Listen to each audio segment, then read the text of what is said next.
High বন্ধুরা, আজকে টিফিনে আমি খাবো ডিম টোস্ট। তো তার জন্য মা আমাকে একটু ডিম টোস্ট করে দিচ্ছে। আমি মায়ের কাছে এসেছিলাম, তাই জন্য খিদে পেয়েছে বললাম, মা ডিম টোস্ট করে দিল আমাকে। তারপরে লাল শাকগুলো মা ধুয়ে রেখে দিচ্ছে, আজকে লাল শাক করবে। আর এইদিকে মাছের ঝোল বসিয়েছে মা। তো মাছের ঝোল হয়ে এসছে, এবার মাছগুলো সব দিয়ে দিচ্ছে এক এক করে।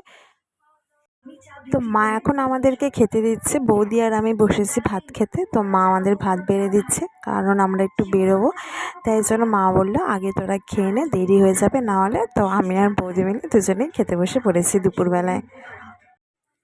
তো অনেক কুল নিয়ে এসেছে বৌদি বাড়ি থেকে, দেখতেই পারছো। তো আমি একটু কুলগুলো বেছে বেছে দেখছি, কটা খাবো বলে নিচ্ছি। সব কুলগুলোই পাকা আর ভীষণ মিষ্টি, খেতে খুব টেস্ট ছিল কুলগুলো।